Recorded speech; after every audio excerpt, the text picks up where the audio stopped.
I think the world doesn't know you enough. You've I done way, way more than that was the tip of the iceberg. Good thing we had you back so we can learn more and more and more. Charter life member of the American Motorcyclist Association. I love it. And I ride a Triumph Bonneville 1200. A Bonneville 1200. I was a Harley girl.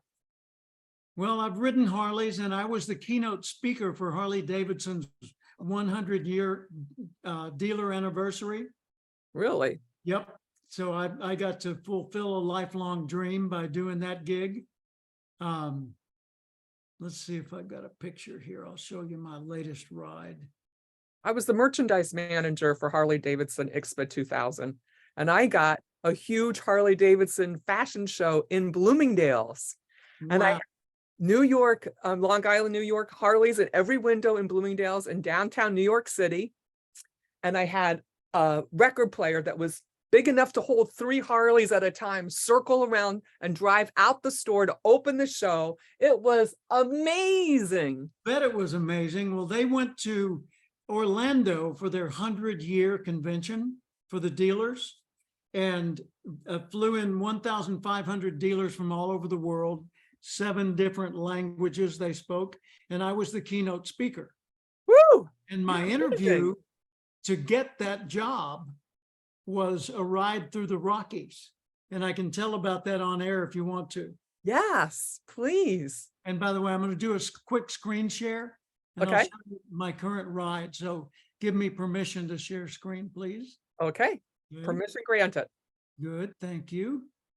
And here it comes. That's me. Woohoo! What did you say? Triumph? What kind of what 20? It's a Triumph Bonneville 1200 cc's. So it has 2 times a larger engine than the old ones back from the heyday of Triumph. Looking good, young man. Looking Yep. good. Feeling good, and just, you know, look at that. Oh, That's me. that's And you. my wife, Paula, along with Cavett Robert and his wife, Trudy. He's the founder of the National Speakers Association. Which I joined. That was 1979. 1979. That was the year my mom died. Wow. Yeah. The Red Dog Saloon. Where's that? In Juneau, Alaska, Paula and me doing a duet at the Red Dog Saloon. That's Earl Nightingale, my mentor. That's my grandson. Wow. And he's taken after you. Yeah, he is. That is so fun. This is on a float on the river in Austin with a bunch of other professional speakers. So that's my daughter-in-law. This goes on and Oh, on. I have that same picture in the Pearl. Wow. As a matter of fact, right here, I have one of the Pearl coasters from I'm going to be back San there. Antonio, Texas. I'll be down there next week giving a speech. Woohoo! I have a Pearl bag that my sisters gave me and a Pearl little change purse that I use every day. I used to drink Pearl beer when I was stationed there in the Army in San Antonio. My little sister, who I raised, is stationed there now. Wow. Is she training to be a medic? No, she's a full bird colonel. Oh, whoa. No, we don't do anything small over here. No, you don't. Go big or go home. That's amazing. Good for you. That is amazing. And she is amazing. And she is the most humble, sweet, smart, grounded, giving person I know in the whole wide world. I would die for her. I would die for her. Beautiful. And she has 3 beautifully smart children. How many grandchildren do you have? 2. 2. 22 and 20. Wow. She's going to be a teacher. She's at the University of San Diego, and he is a recent graduate of UC Santa Barbara with a degree in music, and he writes and produces music. You must be so proud. I am. That is marvelous. See? That good parenting that your junior, that your dad gave you. That you didn't appreciate the time, but yet you were absorbing the whole time. one of the things that I tell people when it comes to parenting is I say, by their fruits you shall know them. So if your parenting is the right kind of parenting, you will produce great kids. If your kids are a problem, chances are good you missed a step or two. Wow. Thank Right? you. I'm so blessed.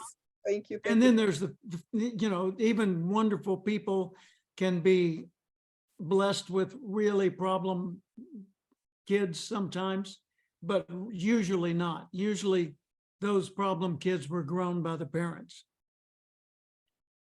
See? Yep. So what are we going to focus on today?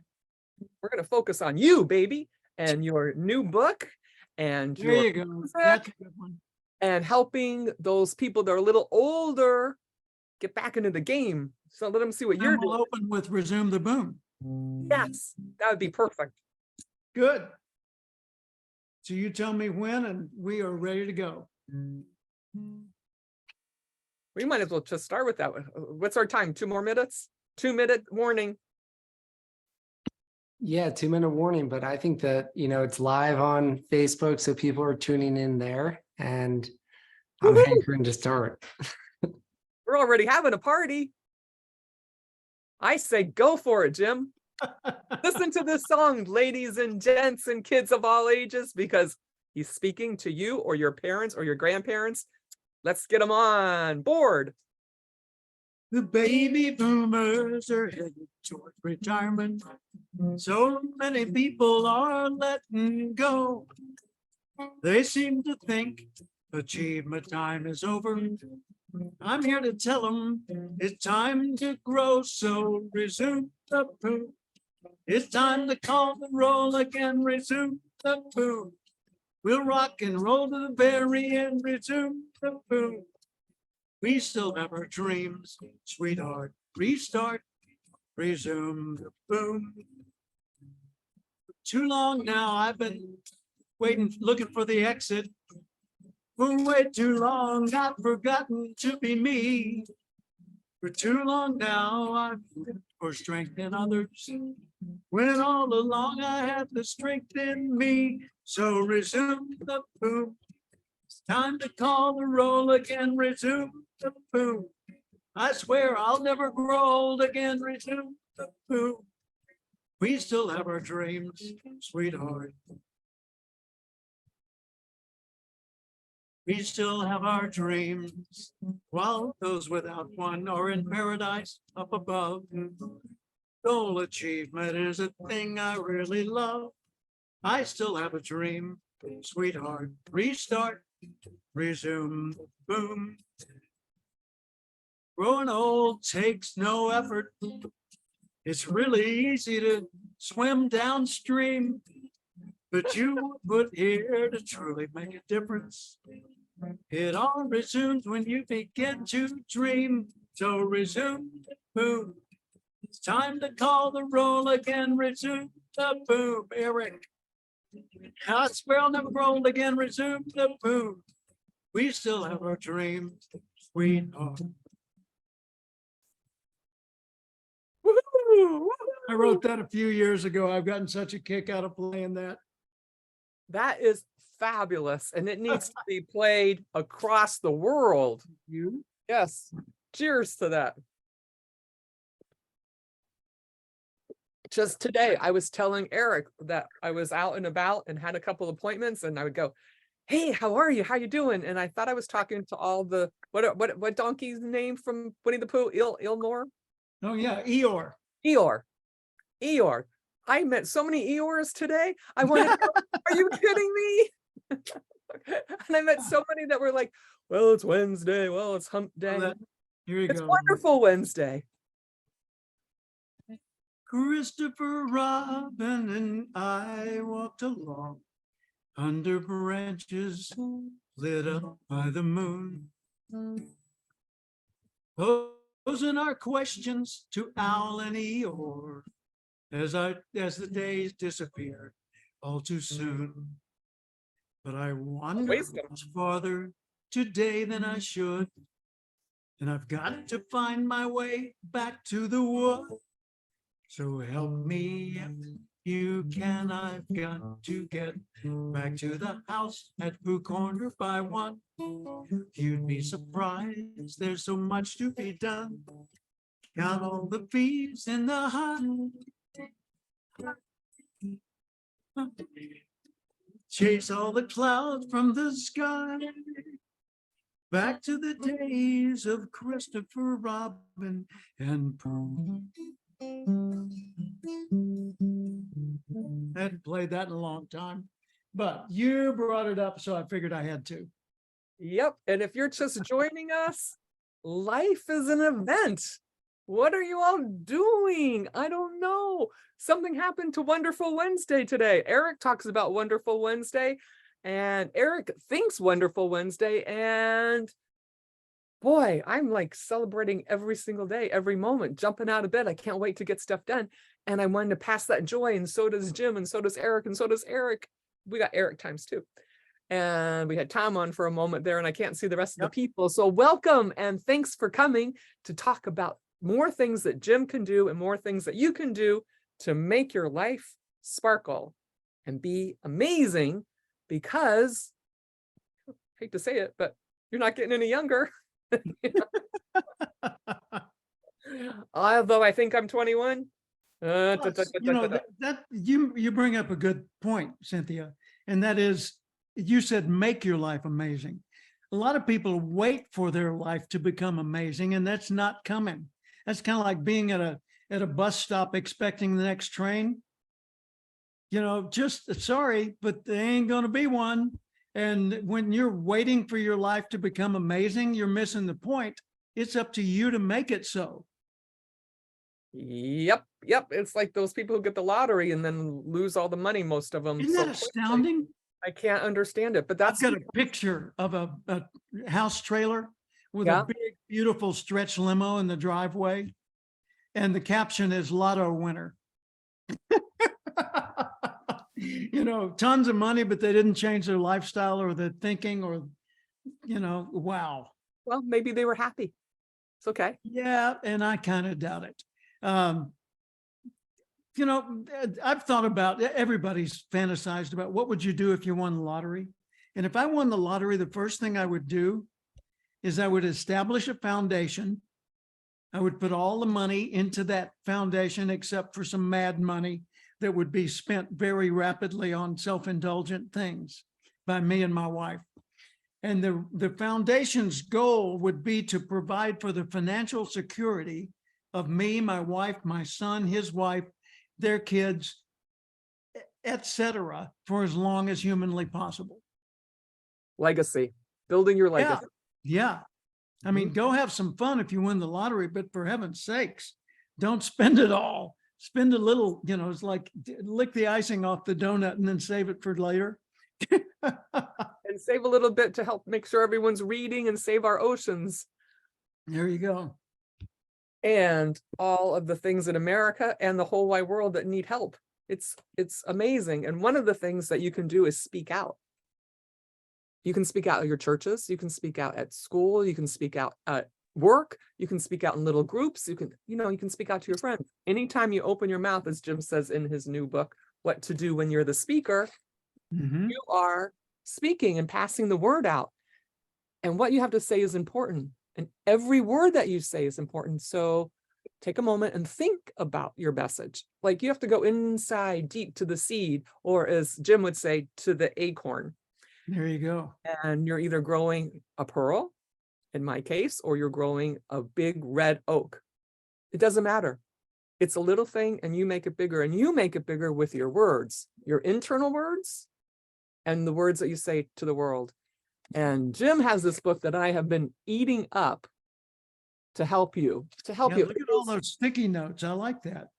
Oh, it's in yellow. It's pretty. Well, when I wrote that book, I wrote it not about how to give a speech. It's about how to be a speaker. Because I've been a professional speaker for 45, 46 years, full time. And that's been my sole practice for all those years. And I've gone all over the world on 3,500 paid engagements in heaven knows how many cities. It is amazing. It's amazing. It is. When I reflect on it, it's been a heck of a journey, and it's still going strong. I'm going to San Antonio next week, and I'm going to Phoenix the day after that. Then I'm going to Albuquerque, and they're all over the place. Going to Qatar, in the Middle East, probably in October, and more. But the point of all this is that speaking is not about making sounds with your voice. It's about having a message worth hearing. So if you know nothing and you speak up, you're getting in the way. Shh, be quiet. If you know something and you have something genuinely to share, other than only your opinion, then by all means speak up and be heard. But if all you have to offer is your opinion, maybe it's time for a little more research. I do believe that everybody has a story in there. Oh, I agree. And they need to think about what that story is and think about why it would matter or how it could matter for other people. Because when I'm coaching professional speakers, and I do that a lot, the people that are already successful as a speaker, they'll come with me and spend 3 or 4 months just doing mentorship, where I help them focus their career more and advance it more rapidly. The first thing I start with is, what do you have to say worth paying to hear? Because if you don't have anything to say worth paying to hear, meaning for others to pay to hear, then maybe you're not ready yet. So let's figure out, what do people need, the people you're going to address, and that varies depending on who you're addressing. But what do they need and want and care about? And what can you bring to the table that would be valuable? And this is not only for paying engagements, this is also for being in your church, your school. Sure. Anytime. Yeah. Anytime you open your mouth, even being with your best friend. Yeah. Well, even in the Bible, there's I don't remember where it is in the Bible. Eric will know About the people who in temple or synagogue or whatever it was called in the Bible in Jerusalem back in Jesus's days. This is from the New Testament. They say that many people, when they pray, they are praying to be sure others hear them pray, because they want to be impressive in what they're praying. And that's not what prayer is about. It's communication between you and the source of all creation. And that's a private conversation. You can let others eavesdrop, but don't put on a show. I pray every day, almost every moment, and say thank you. I am so grateful. I've had such amazing blessings, like every moment. Same here. And I'm not religious, but I have a very strong faith. I believe there's a creator that loves us, and that changes everything. Because the people that believe there's a creator that only judges us behave way differently than those who believe there's a creator that loves us. And I'm not talking about a person sitting up in the clouds.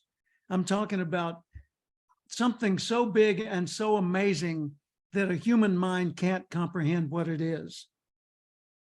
Eric says it's Matthew 6. Thank you, Eric Floyer. What is that? Oh, that's the passage? Thank you. I appreciate that. My favorite passage, everyone pull out your Bibles and look it up. Matthew 6. My personal passage in the Bible that I identify with is John 10:10. The second part of which says, I've come that they would have life and have it more abundantly. So my purpose in its secular sense, not a religious sense, is to help people live more abundantly. And I do that 2 ways: by teaching whatever I can to help them do it, and by being an example of that in my own life. Living fully, mental, physical, family, social, spiritual, career, financial, emotional, as fully as I can in all those categories. And what is the song of your soul? What song is the song of your soul? Soul, gosh, that's heavy. I know, I don't know, 400 or 500 songs, because when we're performing in clubs, my wife and I, I do any number of songs, and a lot of them I love deeply. And our song, mine and Paula's, is All I Have to Do Is Dream by the Everly Brothers. I Well, don't that's know a good that I one. have. Let's hear a one. few chords of that. Okay. Because you know what? All our parents and grandparents and even the children, if you don't have a dream, how are you going to get a dream, right? How's a dream going to come true? Yeah. Dream, dream, dream, dream. Dream, dream, dream. When I want you in my arms and I want you and all your charms whenever I want you. All I have to do is dream. I can make you mine, taste your lips of wine anytime, night or day. Only trouble is, gee whiz, I'm dreaming my life away. I need you so that I could die. I love you so, and that is why whenever I want you, all I have to do is dream.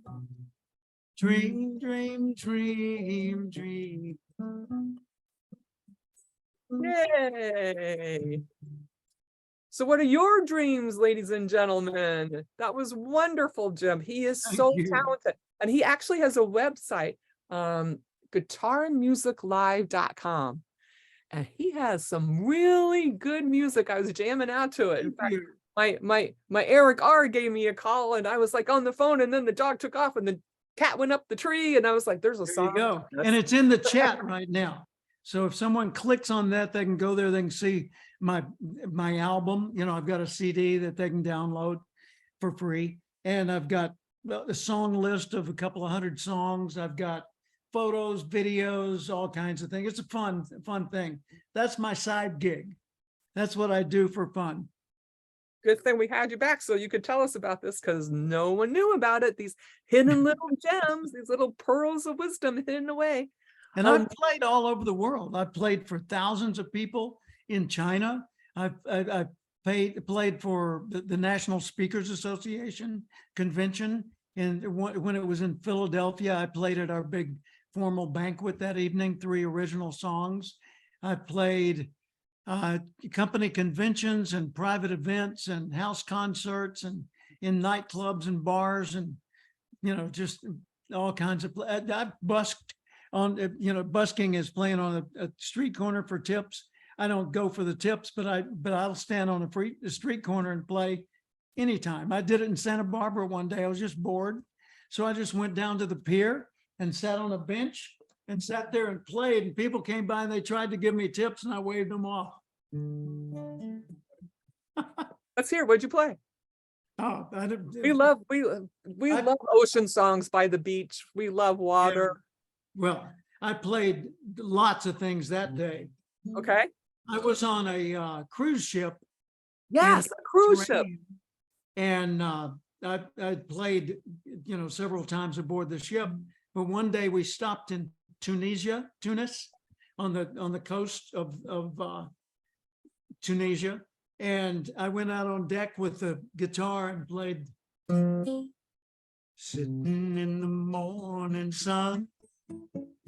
I'll be sitting when the evening comes, watching the ships roll in.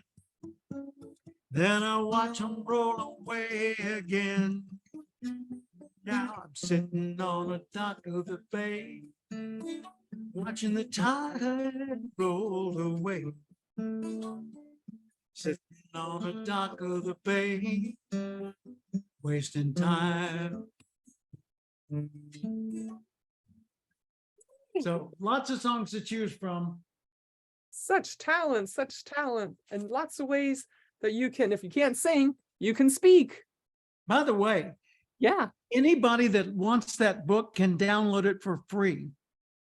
Okay. Eric's going to put it up. Tell them how There the you secret go. code. free.cathcart.com.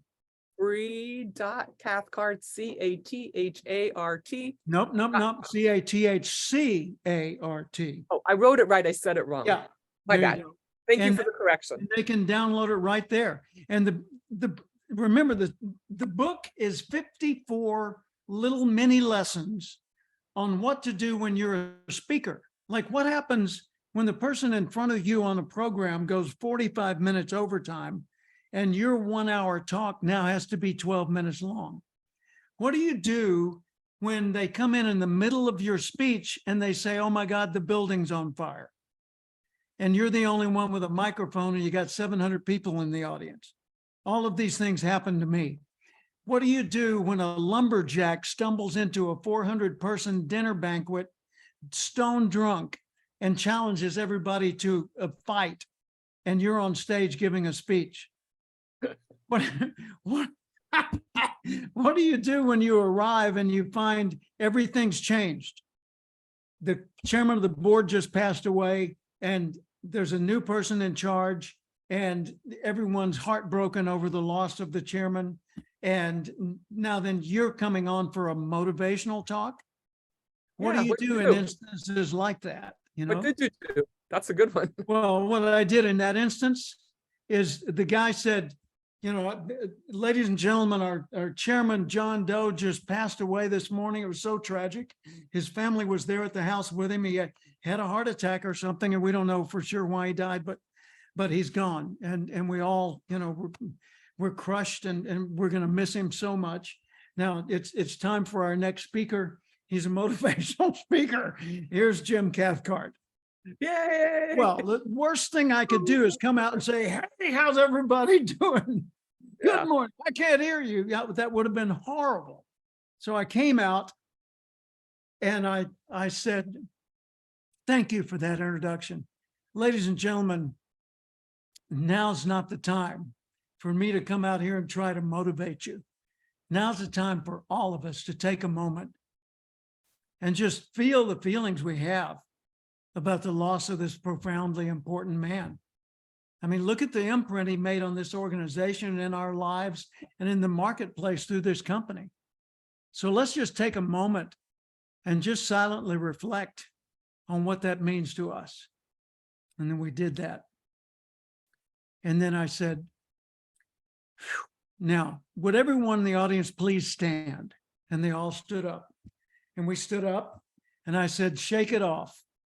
And let's see if we can learn something in the next hour we have together. And they sat back down, and I launched right into my topic, and everything went fine. But if I hadn't done that, most of them would have been somewhere else in their mind and heart. Mm-hmm. And talking amongst themselves, not paying attention. And yeah, or elbowing each other, or passing notes, or whatever. Or they just get up and leave the room. You know, so you've got to deal with reality.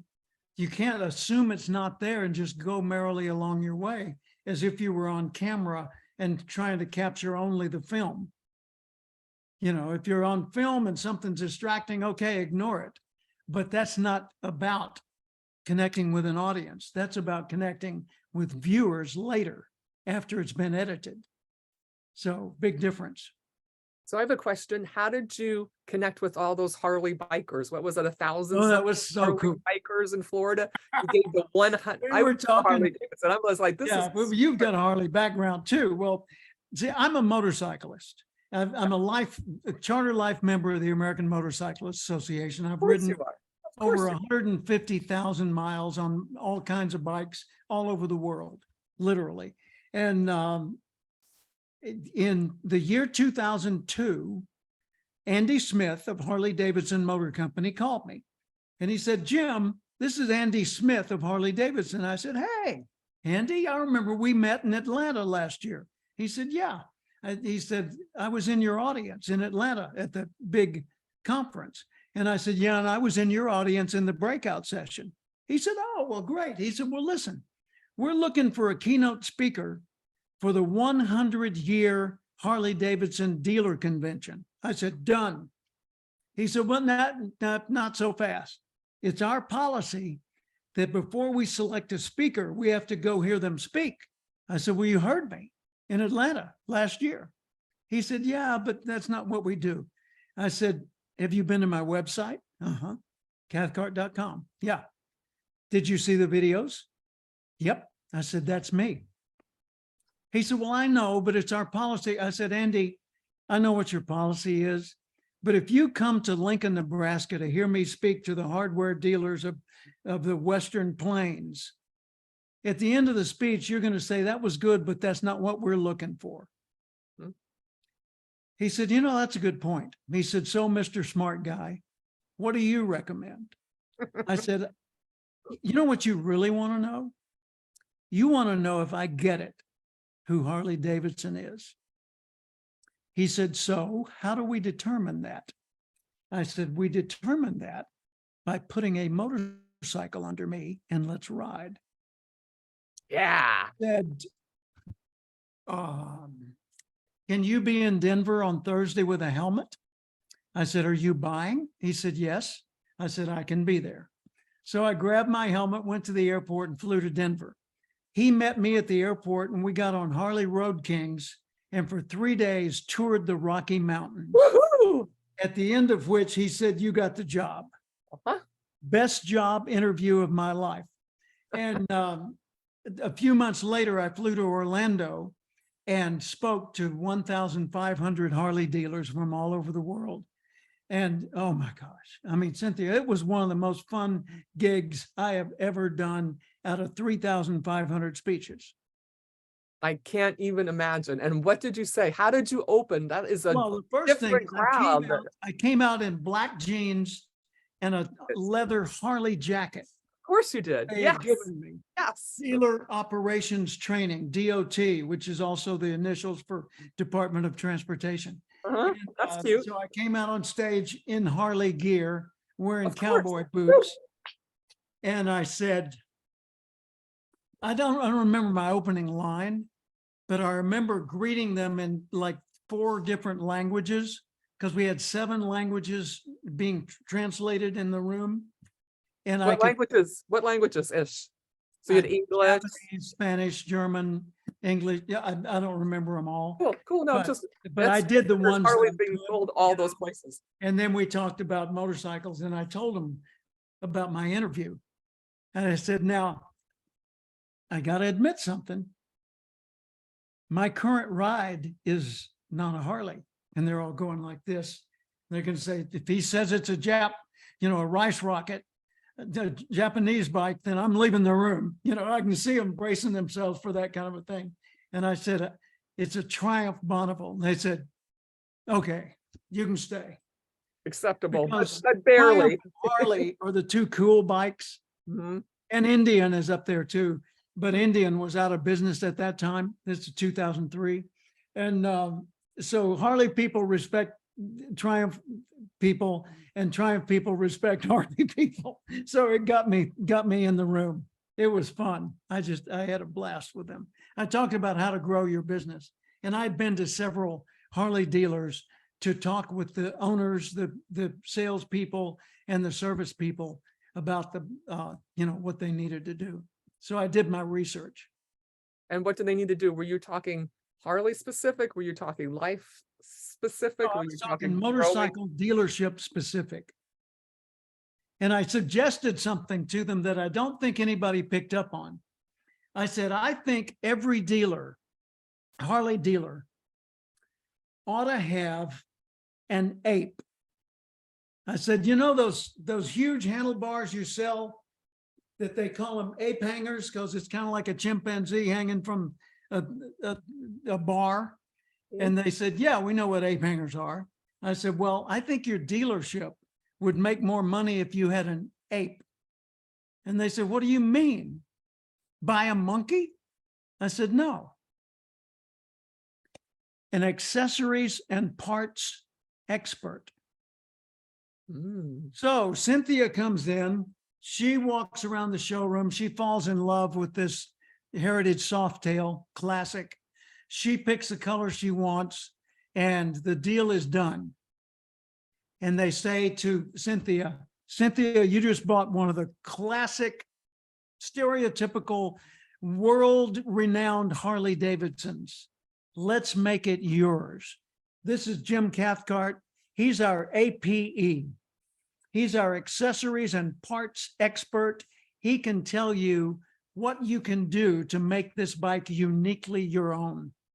And Ooh. then you sell custom painting, you sell accessories, you sell custom handlebars, certain types of saddlebags, you know, anything that goes with it, the leather gear, all the little trinkets and things that have the Harley logo on it, you know, and you just made another $2,000 because of the APE.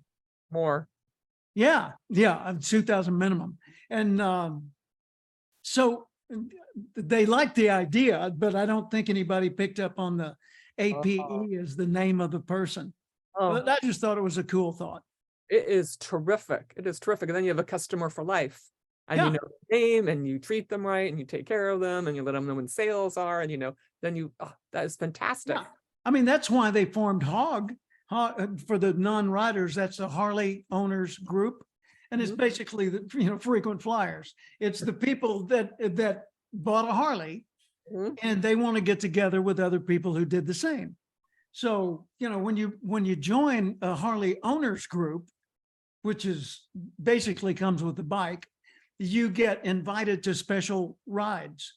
Hey, we're having a ride up the canyon on Sunday. Come join us. We'll meet at the coffee shop at 8 a.m. We'll go to the dealership and we'll pick up special X, Y, and Z, and then we'll take off up the canyon. Then we'll come back for a barbecue in front of the dealership where we'll see all the latest parts and accessories. Yes. And we'll have a bike show in the parking lot if you want to buy one for your kids. So, you know, it's a beautiful idea, and it really expanded their market. Any business can do that. Exactly. If you sell insulation for attics, you can still do that. Not the same way, because that'd be absurd, but you can develop a rapport and an ongoing relationship with the people that bought from you and give them ideas for, who knows, you know, insulation, whatever it goes with, roofing. You could have free roofing inspections done on a regional basis on certain weeks. And if you do it in an off week, you pay a little for the inspection, but during those weeks, it's free because you're going to be in that area anyway. And of course, if you do a roofing inspection, you're going to find some repair needs, and that generates a sale. And you say, by the way, have you insulated this house? No, we just wanted to get the roof checked. So, do we need insulation? As a matter of fact, you could benefit from it. Let me show you the numbers. And there you go. You know, and I'm making this up right now on the air. So this is not rocket science. This is just the right kind of thinking focused on whatever it is you care about. Right. Your passion will take you through. And if you read the book and listen to Jim and go into your heart, you can do so many more things. Every little thing done right with focus and passion blossoms. Yeah. And if people want to do, if they want to do what I do or what you do, if they want to become a professional speaker, and a podcaster is a professional speaker, by the way. So even if they're not doing speaking engagements at conventions, they're still doing it for a living. So if you want to become a professional speaker and you think I can help, then just stay in touch with me. And I've got different services and programs that do that. And free.cathcart.com starts you, you know, down that path if you want to follow it. But it's not a clickbait trap where you get in there and you say, well, yeah, I would have downloaded his free book, but I was afraid I was going to get bombarded with emails. No, you might get one, but that's about it. Yeah. I have hit some bad ones in that area. So In have fact, I. and then I've had some people who don't even know me, who I don't know, they reach out and they've given me like this much information and I didn't even catch their name. And I just like, I got one a while ago and it said, whatever it said, let's say it was advertising facial reconstruction surgery for dogs. I'm making this up. because you have cats. Whatever it was something that didn't relate to me. And it said, to unsubscribe, click here. Well, wait a minute. In order to unsubscribe, you must first have subscribed. I didn't subscribe. So I resent those things just like you do. And so I don't do it to other people. And by the way, thank you, Eric, for signing up for the book. Read the word. Eric. Boy, I have been so blessed. This book Yes, you have. Here's a bookmark for the book that lists all the people who endorsed it before it first came out. And check this out. Les Brown, there you go. Brian Tracy, Michael Reagan, son of President Ronald Reagan. Ivan Meisner, founder of BNI, Business Networking. Dr. Nito Kubain of High Point University, Patricia Fripp, Tom Hopkins, Tom Ziegler, Gad, on and on, Steve Spangler, Scott McCain, Tony Alessandra. Man, I've been so blessed by so many of my wonderful friends. You are amazing. And I was like, whoa, that's a who's who. That's a who's who of who's who. I'm going to ask Jim if he wants to read my book and my next one. And you want to write endorsement? You do. Perfect. I'm sending it to you right after this. Good. Thank you. Brianna C's. Yes. Did I send you Black Pearl? No. I will do that too. It's time. Look at this. Networking on the show. Let's do it. Let's do it. We're here to help everyone. You got an idea? You need assistance? Go find a coach for it. You know, there is a coach for absolutely everything. There is no reason to suck at anything. Isn't that the truth? Yeah. I've got some people say I've got quite a handful. I'll give a plug to my friend. Yes, please. Then we need another song. Matthew Pollard. He's from Australia originally. The Introvert's Edge, How the Quiet and Shy Can Outsell Anyone, and the Introvert's Edge to Networking. Work the room, leverage social media, develop powerful connections. He's an introvert, and he's a full-time professional speaker and mentor and coach. And he tells you exactly how to do it. Ooh, I'm going to add those to my reading list. My goodness, my goodness, my goodness. And it's even easier now. Look, you can do it in person. We have Jim Cathcart right here in person, who is one of the most amazing speakers we have in our world at this time. And just listen to all those people he rattled off. He didn't just. By the way, let's he throw knows them. He knows them. Well, that's true. That's the folks on my contacts list. Like they're friends. Song time. Let's get some questions. Okay. Let's encourage folks to, ask a question, pose a challenge or something that we can deal with, because I love problem solving. And or Eric could read Matthew 6. Yeah. Or he can probably recite it from heart, but he's probably at work. We got 2 Erics tonight. I like that. I know. Isn't it fun? I'm doubly blessed all the time. Doubly blessed.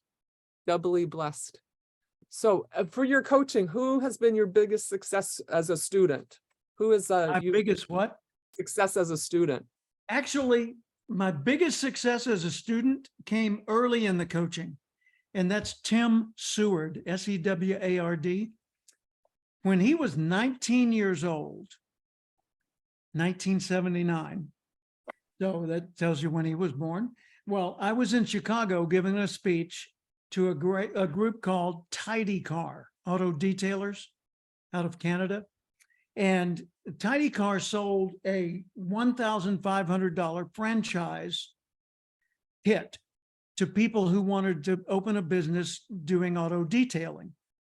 And Tim, as a 19-year-old kid, said, I want to do that. So he found $1,500 and got it, and became in Saginaw, Michigan, actually Bay City, Michigan, became the Tidy Car guy. And he was going around detailing cars. And then they held a convention or a training seminar in Chicago where they brought me in to teach how to build a small business. And so I was doing the seminar that day. And at the end of it, Tim came up and he said, Mr. Cathcart, and I was like, I don't know, 33 at the time, rosy cheeks and all that. I was impressed. He called me Mr. He said, may I sit with you at lunch? And I said, well, sure. So we sat together and he asked 1,000 questions. And at the end of lunch, he said, can I ask you one more question? I said, sure. And he said, do you have a quote? I said, a quote? He said, saying a motto, a slogan, something that I could look at it every day and it would motivate me. I said, no. And he looked really heartbroken. I said, no, I have something better. He said, okay, what's that? I said, I have a question. And here's the question. Every day, ask yourself as many times as you can think to do it, how would the person I'd like to be do the things I'm about to do? How would the person I'd like to be do the things I'm about to do? Don't think like the acorn you are. Think like the oak you could be. And he said, well, how would that work? And I said, well, project yourself into the, I said, what do you want, Tim, in your career? He said, I want to be the international sales leader for Cathcart. 19 years old, first year in the business. That's kind of a big deal. Okay, good for you. How would Tim, the international sales leader, Tim that's already there, how would he do what you do differently? He said, well, he probably wouldn't dress in a t-shirt and jeans. He'd get a set of coveralls that said Cathcart. Probably would. What else? He probably wouldn't keep all his business receipts in a box. He would have a filing system. Probably right. What else? He'd probably do a better job for every customer and put his business card in the newly cleaned ashtray for them to see and to recommend others. Yeah, he probably would. What else would he, so we talked this through. So he goes home to Bay City and he starts doing all these things. Well, his business grows so much that he has to hire other people to help him. And then it grows even more and he has to lease an empty service station to have a permanent location. Gets a big Cathcart sign, starts putting in sunroofs, doing all kinds of extra things. And at the end of the year, the competition was going to culminate at the New Orleans Convention, World Convention for Cathcart. And they were going to give away a white Chevrolet Corvette to the winner, international sales leader. Tim knew he was in the running. And so he booked his travel to New Orleans. I was the keynote speaker. It was me and Dennis Waitley, who wrote a book called The Psychology of Winning. And we were the speakers at the convention.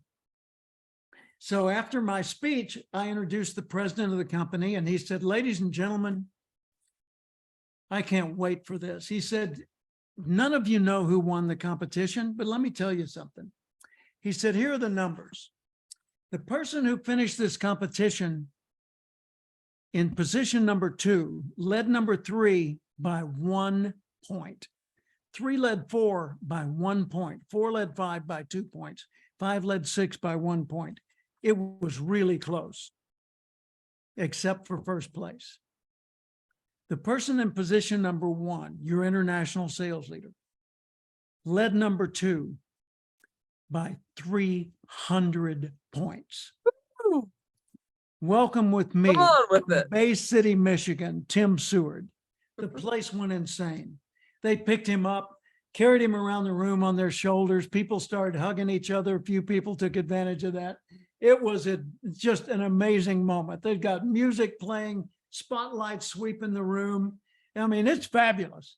And Tim gets up on stage where there's already a white Corvette.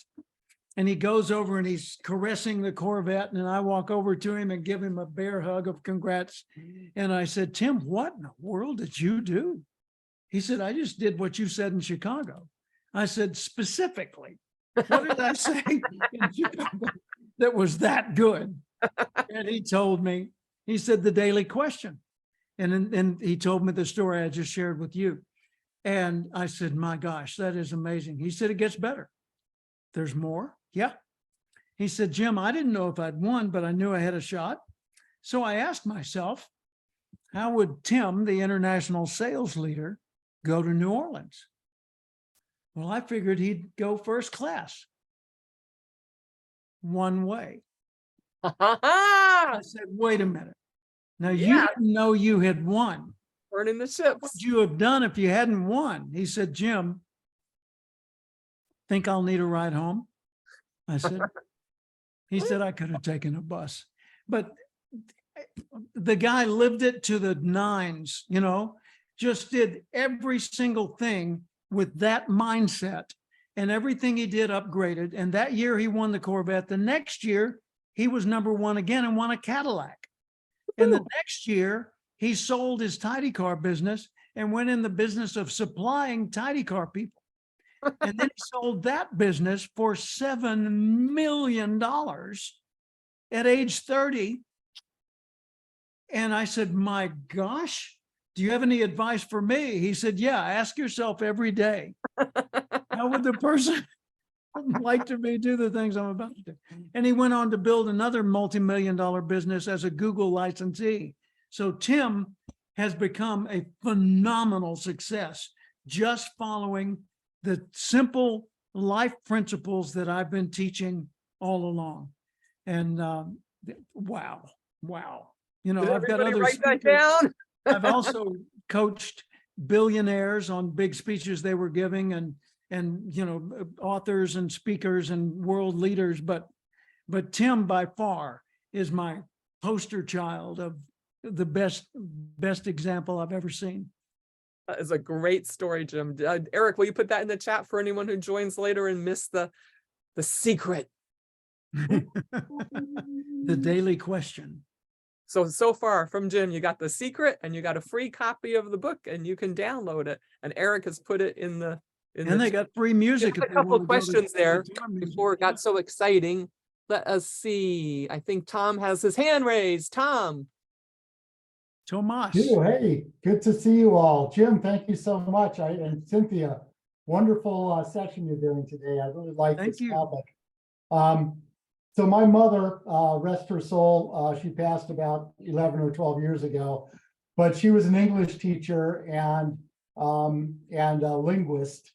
And she was always felt her whole life that public speaking, just the ability to do it, the ability to be comfortable in front of people was a really important skill for people to have, regardless of what they did for a living, regardless of really anything, that it was just such a good skill to have, to not be afraid to stand up. And so she was a lifetime member of Toastmasters, and she did a lot of speaking within that sort of friendly venue. And I remembered in my own career that we had this director of HR who would come to the big corporate leadership meetings. And this guy was always asked to get up and like open up the meeting or get up in between and mid-meeting and get people riled up. And he was such a great speaker. And I asked him, I said, you know, how did you become such a great speaker and why do you do this? You know, it's like, you're an HR professional. You don't need to stand up and cheer the, you know, the company on, but you're always the guy who gets asked to do this. But it's not the CEO, it's not the CFO, it's not the chief operating officer who's standing up there, you know, getting everybody, you know, motivated. It's the head of HR. And he said that he was taught coming up as a kid that it was important to be comfortable as a public speaker. So he did the same thing. This person never knew my mother, but she might as well have taught him this, you know. and he would look for every opportunity he could get for public speaking. And so I just wondered what your take is on that for the average Joe, you know, or Jane who's just doing their job. You bet. Is public speaking something that you think is, you know, a valuable skill to have right alongside with any other professional skill? Absolutely. By the way, see this over here?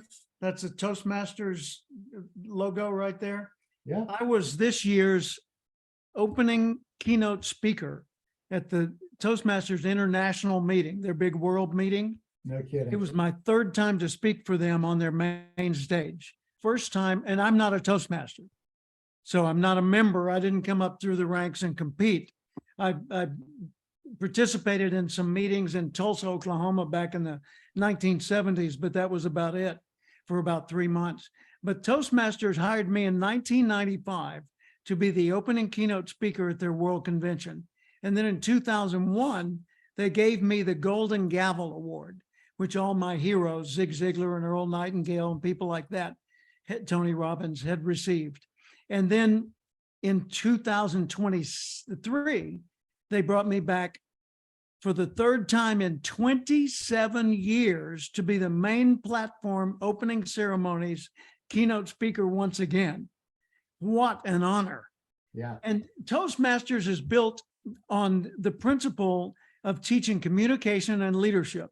And there are 16,800 Toastmasters clubs worldwide, about 360,000 members. Wow. Yeah. And there are people from all walks of life, and most of them never give a paid speech. And most of them don't give many speeches, you know, maybe 2 or 3 times a year. Now there's another organization, Dale Carnegie. Dale Carnegie wrote this book many, many years ago, How to Win Friends. Oh, And no, yeah. How to Win Friends and Influence People. This is one of the early editions of the book. The Dale Carnegie course teaches public speaking. It started during the Depression. And it was teaching people to be confident when standing in front of others in order to allow them to get a job or have some kind of influence in a sales position or any kind of a leadership role. Well, I became a speaker first as a trainer, just teaching training courses other people had designed, and I would read from the manual. You know, literally, I would say, okay, and what are the 3 keys to effective leadership, Tom? And I was that bad. And I ended up in the Junior Chamber of Commerce, JC's, went to 400 JC's meetings in 2 years for free after work and on weekends and holidays. 400 in the years 1973 and 74. In 1975, having never given a speech in 1972, 3 years later, 1975, I was hired as Director of Leadership Training for the entire USJCs that at that time had 356,000 members. What? Wow. So how powerful is public speaking? Yeah. Well, it is probably in the top 3 skills for career advancement of any possible skills you could have. One of those and being any- sales, and- another being self-awareness, or at Yep. least having the ability to control your own mindset. Yep. But early in my book, you will find that I say there is no such thing as a fear of public speaking. Now, there'll be a loud chorus of people saying, "Fool!" Of course, there's a fear of public speaking. It's the #1 human fear, more than death. Wrong. It's not the speaking they're afraid of. It's judgment. What we're afraid of, we speak in public all the time. Hey, guys, come on, sit down because we got to start this meeting. That's public speaking, even if you're not running the meeting. Okay, everybody follow me. That's public speaking. There you go. Thank you. Thank you very 22. much, Cynthia. The fear is not of speaking, it's of judgment. Yeah. And if we can condition ourselves to focus on the message getting to the audience instead of the message making me look good or bad, then we lose the nervousness, because when you focus on the audience, you're not thinking about you. And, you know, people say, well, I could never speak in public. Have you ever sat at a family dinner and had someone say, hey, didn't you go to the state fair this weekend? How was it? And you answered, well, that's public speaking. Yeah. Yeah, but I wasn't standing in front of a group of strangers. Okay, but you were speaking in public. And the only difference in standing in front of a group of strangers and telling them about going to the fair this weekend is that you're afraid they're going to judge you. Yeah. That's such a That's good it. point. The story's Yep. the same. Yep. You're the same, story's the same. Yeah. It's just the audience. We've got another Eric with his hand up. Yes. Let's take a look and see what he's got to say. Welcome, Eric. Thank you, Tom. Always Hey, my excited. friend. Good to see you again. Phenomenal. I appreciate it. God bless you, Jim and Cynthia and all you other guys here. Just grateful to be a part of it. What would you say, what is your remedy on the imposter syndrome? Imposter syndrome, well, let's define it for the viewers. It's when you feel like you're faking it, even if you really deserve it, technically, whatever it is, like an award or recognition or a position or being the center of attention. If you deserve it and you don't feel you deserve it, then you have what's known as imposter syndrome. You feel like, man, what if they find out I'm really not that big of a deal? Well, all of us have those experiences emotionally from time to time. I would say it's a useless thought process. Don't indulge it. You know, it's kind of like a fear of falling when you're about to dive into a swimming pool. Well, excuse me, that's a natural human response, but you don't have to use it. You can just let it happen and go ahead and dive in the water anyway, right? Because you know the odds are in favor of you succeeding. So when you feel the imposter syndrome thing, just make sure you're not focused on you, because you only feel like an imposter if you are doing the feeling. Think about that, right? Focus on them, it goes away. It may come back later, but No, just stop it. everybody at the highest levels still feels it. You know, presidents and kings and queens, they still experience that. Movie stars still experience that, but they've learned to just go right past it and get on with the work. Thank you for the question. I really appreciate that. You bet. Thanks. Very good Lisa, question. Demisha, Eric, anybody else got a question? Will, you had your hand up. What's up, Will? Hello, good evening. And Mr. Jim, Cynthia, thank you for giving me the opportunities to You're join the welcome, meeting feel free. today. I'm a strong passionate about what you was talking about, like the public speaking, about the fear, about like, it's more about, you know, like the judgment about what you're going to say, if you're going to say correctly, the expectation of the audience and things like that. But my question to you would be, is by any time or by any chance when you actually has your first public speaking with the largest audience it was possible, time to time, do you actually have the fear to be in front of that new audience? That it was by any chance you also prepare your speech or whatever you're going to be talking about in the middle of that process, you actually take a completely different route than what you're expecting to go? I have had, well, first off, when I first started speaking, it was at those JC's meetings, Junior Chamber of Commerce. It's like a Rotary or a Lions Club or Kiwanis, but it was for young adults. And I was bad. I mean, I was really lame. And I did some presentations that I can still remember emotionally to this day. After 3,500 speeches, I can still remember some of those emotions. And I was so embarrassed because I was so terribly bad. I was unprepared. I was trying to be smart and cool and cute, and it wasn't working. And I went on anyway, ignoring the feedback I was getting, and just, it was awful. So I vowed to myself, I will never let that happen again. So what do I do to never let it happen again? Number one, always tell the truth. Don't talk about something you don't know about. Don't claim to understand something you don't understand. If the person asks a question you're supposed to know about and you don't, you say, well, Wilfredo, I know the topic you're talking about, but I'm not sure in what way you mean it. So could you give me a little bit more background on that?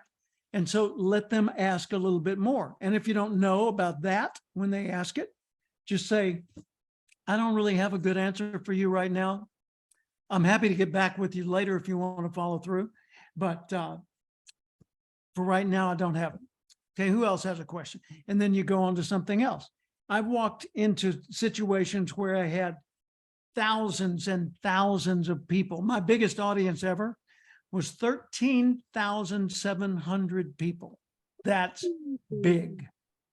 It was the opening ceremonies of the USA Special Olympics. There were movie stars in the audience. There were Andy Roddick, the tennis star, Brooklyn Decker, the swimsuit model from Sports Illustrated, who's married to him. She was there. There were politicians, the Kennedy family, John F. Kennedy, Edward Kennedy, Robert Kennedy, that family, they were there. Oh my gosh. There were Olympic gold medalists. There were war heroes. I mean, It make you this be was it make you the- be intimidated. Yeah, this was the big time. And I was in a situation personally where my mom was dying in Little Rock, Arkansas. This was Lincoln, Nebraska. And my mom was in the death process, her last few days at a nursing home in Little Rock. And my wife's mom had just passed away. She died 13 days before my mom, and she had just passed away a couple of days before.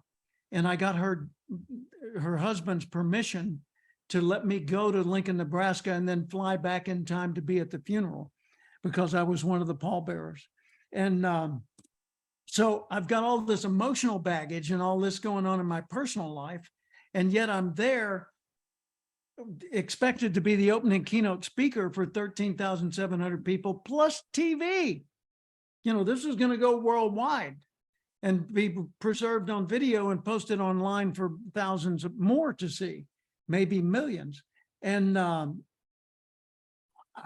thinking, I'm not sure I'm up to the task. And then I reminded myself, Jim, they could have chosen anybody. Seriously, anybody. Mhm. They could have Yes. chosen the president of the United States. They could have chosen Tom Cruise. They could have chosen, name your hero, Beyonce. They could have chosen somebody of that stature, and they chose you. You're big enough. You're good enough. Just go out there and do the job. And so I went out there and I smiled. I ran up onto the stage. It was theatering around in a huge, huge sports arena. And I looked around and I'm smiling and the music's playing and all that. The music dies down and I looked at them and I just decided to go with what I was feeling. And I said, I want you to look around. Just look at this room. Look at all the people. Look behind you. Look beside you. Can you feel the energy in this room? I've delivered over 3,000 paid speeches all over the world. Never have I been in front of an audience more motivated than this one. And they burst into applause. And I said, we're here for a purpose, and that purpose matters. So all this is focused on them. None of this is focused on me. I said, when you have an opportunity to make life better for people in this way, there's nothing that justifies keeping you from doing it, aside from having a duty that's larger than this, like a responsibility that you must fulfill. But I mean, an opportunity this big. So let's just give ourselves a hand and let's praise these athletes that have shown up to face their fears and enter this competition. Now, and then I launched into my speech, and my speech was like 10 minutes long. And then I introduced some video clips and some other things, and then I got off the stage. And it went really, really, really well. I've got the video of that on YouTube. But it was 2010. But I was, before that speech, I was very intimidated. And I remembered my own advice. Stop thinking about you. Focus on what you're here to do and focus on them. How did you Thank you. plan it out? Great You're question. welcome, Wilfredo. What was the comment, Cynthia? How did you plan it out? Like, how did you know what to talk about? Like, did you? Well, the speech had been planned months in advance. Right. Tell me about that part. It was the purpose of my speech, and this is the key. It's not what the speech is, it's why the speech is.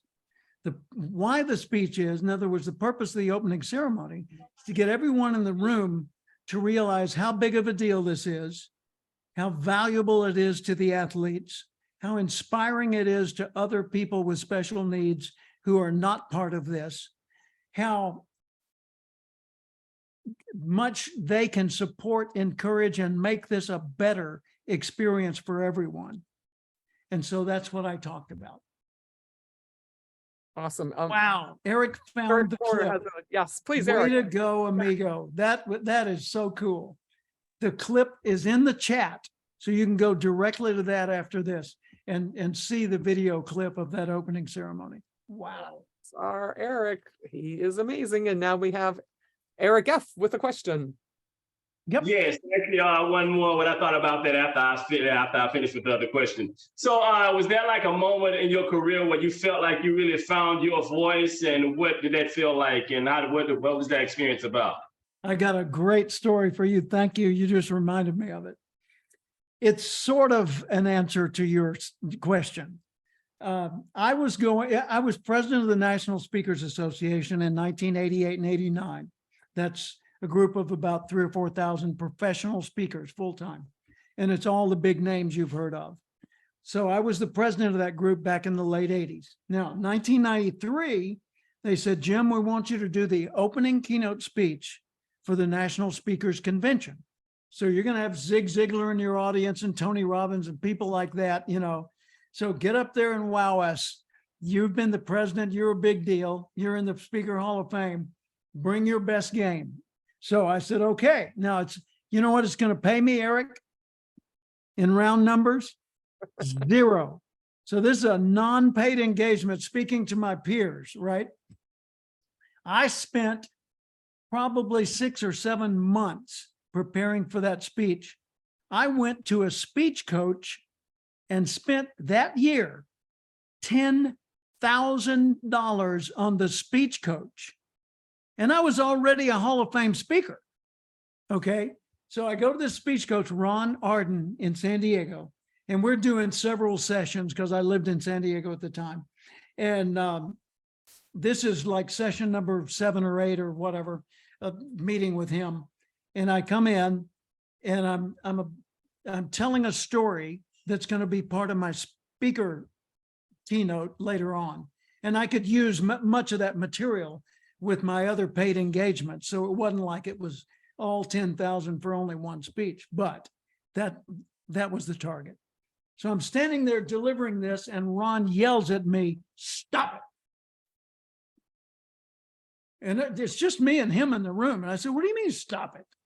He said, stop acting like you're some cub reporter in his teens who was just handed the news to read to the camera. He said, Jim, have you been president of the National Speaker? Yes. Are you in the Speaker Hall of Fame? Yes. Have you written 7 or 8 books that are published around the world? Yes. Then say so, damn it. Speak like an authority. Don't speak like you're quoting somebody else. He said, if you know these things to be true, say it with conviction. And I thought, wow, I needed that. I totally needed that. You know, my friend Brian Tracy is a speaker who's known worldwide. When he speaks, he has a gift of being able to tell you that the faucet has the hot water on the right side instead of the left side in such a way that you feel like if you don't understand that, you're an absolute fool and should never have been born. You know, I mean, he makes it that important. Brian could say anything like it's the most important lesson in the history of humankind. Not me, but I can certainly assert myself more firmly. And so from that day forward with Ron, I started standing a little taller and saying, this I know is true, instead of saying, you know, it is said that, or people claim that, or research indicates that, or whatever else, which was all an excuse not to be the guy in the spotlight. But when I stepped up and I started speaking with conviction, I moved more audiences. Great question. Thank you for that. Powerful answer. And Eric, I know you can do it. And Eric, I know you can do it. Both of my Erics. Oh, Will has another question. Well, Wilfredo is applauding. I appreciate that. Thank you for that. And I guess we've hit our time marker. Oh, we have already? I Wow. guess. Goes by so fast What with you. fun this has been. Absolutely delightful. Absolutely Yeah. delightful. Thank you so much. Thanks to all of you. Thank you, Demisha, for being here. Thank you, everyone. It's been terrific to be with you. And anyone who's watching this later, you know, remember that these links in the chat, those things will be in the show notes. So click through and tell Cynthia what you're looking for, and tell me what you're looking for, and we'll continue to serve you in the best ways we can. Because if you're looking for pearls, she's your girl. They're trying to raise us all up and make us Got to shine use the and glow. alliteration. I didn't mean anything. Oh, we want Yeah. our radiance, our abundance, our Absolutely. amazing abilities to help others. You help yourself, you give to your children, you do your legacy, like Jim was talking about, and you make the whole world a better person every day just by smiling. As one of my mentors, Glenn Morshower, says, I know, Glenn. live today in such a way that I'm proud of all my yesterdays. I live today in such a way that tomorrow I'm proud of all my yesterdays. I love think that. about it anytime I'm feeling weak during the day. That's my little quote. I don't know if you've gotten a quote now from that young man that you said. Tim Seward. There you go. Yes. So Tim had his quote, and look where it took him. Yeah. Look where it took him. With one simple quote, one simple question, he rearranged his thinking and transformed his life. And you can do the same thing. And we end with our chant. You are amazing. I am amazing. We're amazing. All together now. You are amazing. Amazing. I am amazing. We are amazing. Have an amazing day, an amazing life, and tell us about your amazing moments. Each one counts. Love you. God bless. Thanks. Thank you so much. Thank you so much. Love you. Thank you for joining us. Thank you. Always a pleasure, Eric and Eric. Yes, you as well, Cynthia. I appreciate it. Thanks. Thank you.